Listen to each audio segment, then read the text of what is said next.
mais uma proposta tentando tirar lateral da Toca da Raposa 2. Proposta recusada por volante, que vem jogando como beirada. Informação que a gente tinha trazido lá atrás e que agora se confirma. O Cruzeiro no mercado, tudo isso você confere a partir de agora aqui na Samuca TV. Vamos juntos com as quentes do dia, começando com nova proposta, hein? Como da Itália, voltando a carga para tentar o lateral esquerdo Kaique.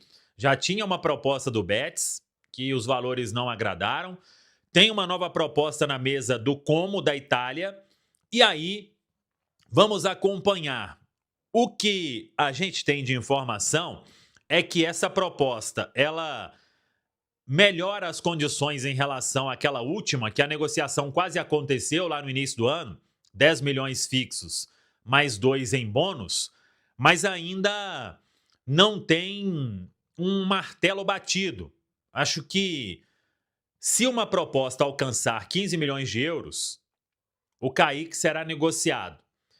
Essa, pelo que eu busquei de informação, ainda não alcança isso. Então vamos ver se o Como faz mais uma oferta, se vai por essa que melhorou mesmo.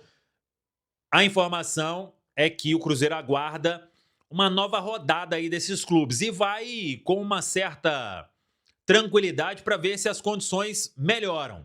O Cruzeiro pensa que o Kaique, depois do início do ano, quando foi para uma seleção brasileira, que ele está mais valorizado no mercado. Então, é aguardar e acompanhar os próximos passos desta história. O Cruzeiro que tem tudo aí acertado com o Gabriel Rojas e como já tem, se sair o Kaique, o Cruzeiro na teoria tem um substituto, o Gabriel Rojas. Se o Kaique não sair, o Cruzeiro terá duas ótimas opções para a lateral esquerda. Então, o Cruzeiro se antecipou ao mercado, definiu a contratação, que falta aí, claro, documentação, tudo ser assinado, para aí pensar com calma no que o mercado vai oferecer. Essa nova proposta, inclusive, antecipada aí pelos amigos da Itatiaia, pelo Di Marzio, jornalista italiano. Então, seguimos acompanhando como que o mercado vai ditar o ritmo nessa possível venda do lateral esquerdo Kaique. Uma outra proposta chegou, a gente tinha falado sobre o interesse do Krasnodar da Rússia no Christian, e a proposta chegou ao Cruzeiro, e chegou já sendo recusada. 7 milhões de dólares foi a oferta feita pelos russos. A expectativa é de que o Krasnodar vá melhorar a proposta, vai melhorar os valores, mas não sei se vai alcançar algo muito maior. O atleta foi muito bem e vem sendo uma peça importante no elenco do Cruzeiro, então teria que ser um valor maior para o Cruzeiro pensar em uma negociação neste momento, até porque o Christian, ele, desde o Leonardo Jardim, se tornou um jogador com números impressionantes para um volante atuando como beirada. Então, o Cruzeiro entende que o valor precisa melhorar bem. Tem ainda a questão do Jonathan Jesus, este ainda não chegou proposta. São os 3 jogadores que o Cruzeiro espera propostas nesta janela. Para o Kaique já chegaram 2. Para o Christian chegou 1. Para o Jonathan Jesus ainda não.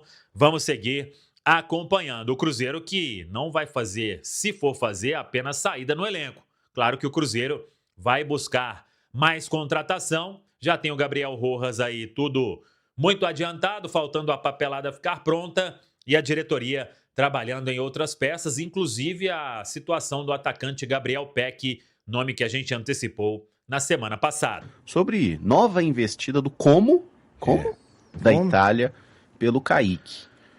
Será que já é o suficiente, Samuca? O Caramujo, eu acho que ainda não. Informação aí do Di Marzio, também os amigos lá da Itatiaia.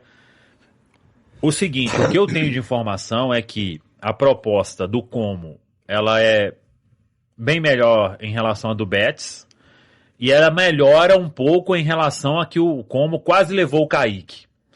O que eu acho que vai ser o dilema aí é o Como pensar assim, o Como tá na dele, né? Pô, a gente ia comprar vocês não quiseram. Em janeiro, 10 mais 2. Pô, vai aumentar esse tanto aí, porque que a corda foi rompida lá em um determinado momento e ainda bem que foi, né? Uhum. E o Kaique ficou. Então, tipo, lá eles devem pensar assim, pô, a gente ia comprar por 12, 10 mais 2. E agora, vamos comprar por quanto? 4 meses depois, né? Era fevereiro ali, não era? Isso, fevereiro. Finalzinho de janeiro. Quando fechou a janela ali. Finalzinho de janeiro? Não, a janela fecha em março, eu acho. Não, a janela fecha no fim de janeiro e início de fevereiro. Não, a da Itália era também? Que aí as grandes ligas são juntas. Entendi. Então, março foi a nossa aqui, né? Isso. Tá. Então, tipo, 5 meses depois. E aí, a informação que eu tenho, obviamente respeitando todo mundo aí, é que a proposta ela é melhor em relação a esses 10 mais 2, mas ainda não alcançando 15 milhões de euros. E por que eu falo isso? Se chegar em 15 milhões de euros, o Kaique vai ser vendido. Entendi. Para mim está mais que claro. É muito dinheiro. Eu acho que tem que ser a partir daí. Menos do que isso. Não vende, não. 12 mais 3. Não, é 15 mais 2, aí beleza, tem que né? ser... O Cruzeiro tem que garantir 15 milhões aí de euros nessa venda do Kaique, pensando em 80%, né? Isso. Que tem esse ponto ainda. Então vamos ver se o Como melhora mais aí, porque... melhorou, mas melhorou quanto? Vamos supor, 11 mais 2. Ou 10 mais 3. Tem que ver. Isso eu não tenho esses detalhes, mas se chegar em 15 de euros, eu acho que a venda vai ser confirmada. Trabalhar, hein, velho? Trabalhar, pô, como é, ué? E assim, eu entendo, né? O né? torcedor que olha e fala, poxa, mas o Wesley foi vendido por 25 milhões para Roma. Tem algo que é doloroso, parece que é uma síndrome de vira-lata, mas não é. Até para usar uma palavrinha, né, do mercado aí de finanças, o Cruzeiro precisa no mercado de vendas, conseguir aumentar o score dele, sabe? Isso não tem a ver com a história do Cruzeiro, a história do Cruzeiro é gigantesca, mas o Cruzeiro passou muitos anos. Ninguém faz, geralmente, uma proposta para algum jogador do Flamengo e do Palmeiras na casa de 7, 8, é tudo 2. Nem chega, né? É tudo assim, 10, a mais baixa 10, 12, 14 e por aí vai. Eles construíram isso. Eu acho que o Kaique tinha potencial para ser vendido por mais, sim. Mas dentro da realidade hoje, de como o mercado, não é como eu, Thiago Valu, enxergo o Cruzeiro não, tá, pessoal? É como o mercado europeu enxerga o Cruzeiro hoje. Não é que ele enxerga pequeno, não é isso que a gente está falando. Mas com relação a Flamengo e Palmeiras e Flamengo, se enxerga de uma forma diferente. Eu acho que é uma venda razoável. Não gostaria que o Kaique fosse vendido, mas dentro daquela logística de entender que o clube precisa de vender. Mas já vendeu o Cauã Pratos, o Batistella, gente, e vai vender mais jogadores. É um valor que também não dá para você dispensar, né, cara? E assim, o clube faz esse movimento, né? Muita gente até falando, pô, mas não vai tentar uma renovação. Gente, esse momento agora, quando o jogador chega no momento em que o Kaique está, várias sondagens, propostas atrás de propostas caindo à mesa, não é o momento. Para mim, o Cruzeiro perdeu sim o fio da história lá na reta final de 2025. Ali era o momento de sentar com o Kaique. Assim, setembro, outubro, Kaique. Não tô falando que ele iria aceitar isso, mas era o momento. Chegar ali tentando fechar uma renovação contratual. Passou, virou o ano, fechou, iniciou. Proposta do Com, cara, acabou.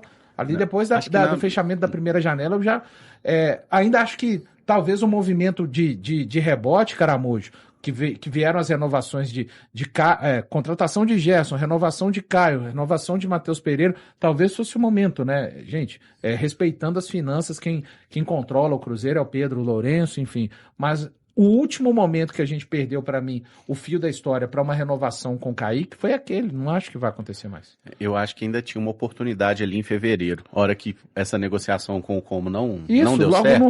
Lá mesmo. Era a última janela de oportunidade. E depois, pela apuração, inclusive, né, Samuca? Você trouxe mais de uma vez aqui que o Cruzeiro já pensava que, não, a gente vai tentar uma negociação, se não vender, que a gente vai tentar renovar com o Kaique depois. E aí se mantém. É um ponto de preocupação, né? Porque assim, meio que chegou numa situação que, de certo modo, o Cruzeiro precisa vender o Kaique agora, porque depois a gente perde poder de barganha justamente numa renovação com o Kaique. E a janela do início do ano é mais fraca na Europa do que essa. Então, tipo assim, meio que passa a sensação de que se o é agora. Tivesse um tempinho a mais, né? Até 2028 a gente já ainda tinha uma gordurinha, mas como não tem essa gordura, vende logo, porque... Mas aqui, eu acho até que agora chegou no ponto que as duas partes estão caminhando para... Querem vender, né? O Kaique quer ir, o Cruzeiro quer vender. Ele tem um percentual, né? Ele tem um A percentual. sensação que eu tenho é essa. O staff já... A gente sabe, né? Quando o Cruzeiro aceita negócio, depois volta, o staff certamente não ficou muito feliz, né? Então o jogador, sempre Porque muito tem profissional... vários sempre extratos, né, Caramujo? Sim. Que já estavam... Sim. O jogador sempre muito profissional, sempre entregou o serviço dele ali muito bem, mas é claro que... Tava meio que vendido já naquela... Sim, eu mas... até perguntei lá como é que ele ia ter coragem de vender os dois laterais, né? Mas tava meio vendido. O trem mudou no meio do caminho mesmo. E aí quando você chega, pô, o cara olha ali o que ele vai receber no chamegão ali, né? Só nesse bônus de assinatura ali, sem considerar o aumento de salário, é impossível o cara não dar uma emocionada. Sem dúvida. Mas é um jogador que, se o Cruzeiro perder, é muito complicado pensar em reposição. A gente já tá falando de trazer o Rojas e, de certa forma, vender o Kaique para receber mais do que o dobro do que tá pagando. Uhum. Então, assim, o Cruzeiro vai ter um superávit financeiro aí. Esse superávit talvez seria para buscar um outro lateral ou o Cruzeiro teria outras soluções dentro do elenco? Dentro do elenco, improvisação, né? Que é a improvisação do Vivi, né? Vidalba. Ou do Cauã Moraes, né? Mas tem o Vidalba hoje, que aí tem que ver como é que vai ser esse negócio também do Vidalba, se ele vai assumir realmente que ele é um lateral, né? Ou se ele continua sendo zagueiro, não sei, né? E tem o Cauã, mas eu acho que assim, o Vidalba supre bem ali, aquela condição ali. Eu acho o recorte pouco. Eu acho que esses 30 dias de treinos na toca, a gente tem que lembrar que o Vidalba, neste momento, parece estar mudando um caminho. Por que parece? Quando o Arthur Jorge precisa de um lateral esquerdo pela primeira vez, que ele não tinha o Kaique e o Cauã Prates, a quem que ele recorreu? Ao Cauã Moraes. O Vidalba já estava aqui. Eu imagino que, ao longo, principalmente desse mês de maio, o Vidalba começou a conseguir fazer o Arthur Jorge, a enxergá-lo como uma opção para o lado esquerdo. E aí aconteceram as duas situações contra o Bahia, mas é importante contextualizar a situação de jogo. O Cruzeiro estando à frente, mas para fechar, para selar o lado esquerdo ali, para controlar, ok, deu conta do recado. E ele entra contra o Barcelona muito bem também, dá o passe para o Matheus Pereira, mas ele entra assim, a vaca estava deitada para o Barcelona no momento. Agachada. E isso eu não estou desfazendo do jogador, pessoal. Eu só estou falando que hoje, para mim, eu particularmente não falo, não, estamos tranquilos com a saída, a venda do Kaique, o Rojas vai assumir a lateral e o Vidalba é o reserva imediato. Eu não tenho essa convicção. E acho que o Arthur Jorge talvez vai precisar observar o Vidalba nesse período de treinos até o retorno para a Copa para se convencer que o Vidalba pode ser... Como é que seria o Vidalba? Eu estou tentando prospectar, não estou falando que ele não tem competência para fazer isso, porque se tem um cara que não dá para duvidar, é o nunca ter rindas lá do Vidalba. Ele já deu várias voltas no Cruzeiro. Mas como é que é um contexto de um jogo que o Cruzeiro vai ser muito atacado pelo lado direito do adversário e que o Vidalba é o titular durante 90 minutos? Então eu acho que ele precisa de ser mais testado ali, para que, pelo menos para mim, passe a convicção de que não, temos um bom lateral reserva por ali. Agora, tem uma questão aí que, tipo, se fosse para buscar mais um lateral, aí você não pode ser com investimento assim, né? Não. Porque nós temos outras carências no elenco. Né? Absoluto. E tem muito jogador sendo oferecido aí já começa a me bater medo. Aí tem que ser o Porque, refino, por exemplo, né, Samuel? o André Hernan tinha trazido lá, o colombiano lá foi oferecido. Não. O Rica. E não empolgou. É o Marquinhos Cipriano 2.0. Ah, é? É o Cipriano, é o Ciprianinho. É um filhote do Cipriano. Não, que ele é alto pra caramba. Mas você gostava dele. Era o que tinha pra gostar, Samuel. Tem época na vida que a gente gosta do que tem. O que tinha era Marquinhos Cipriano. Mas nunca aconteceu. E o Paulinho lá do Midland. Também não empolgou e tal. Então teria que ser alguma coisa assim, né? Eu, pra ser sincero, eu tô preocupado mais com o volante. Estamos preocupados. Todos nós, né? Eu tô mais preocupado Porque com tem, esse primeiro volante. Tem um ano, né, gente? Estamos nessa. Só estamos no Romero aí, né? O Romero tá lá. O Romero é o cara com realejo na mão lá, 1 ano, parado no mesmo lugar. É complicado. Um ponto interessante do Vidalba é que durante boa parte da carreira ele foi lateral sim, esquerdo, né? Sim, ele voltaria virou às origens, zagueiro tal. e assim, ele Tomara. subiu muito de nível quando ele virou zagueiro, inclusive. Isso. Tomara que ele tenha essa condição, Caramujo, pensando até nesse aspecto que o Samuel falou, de não precisarmos ir no mercado de novo para trazer um lateral esquerdo e a gente poder atacar primeiro volante, zagueiro, o ponta, né? Porque só nessa brincadeira aí, o futebol está caro, viu, gente? Muito. O futebol está caríssimo. Inflacionado de um jeito, Ah. nossa senhora.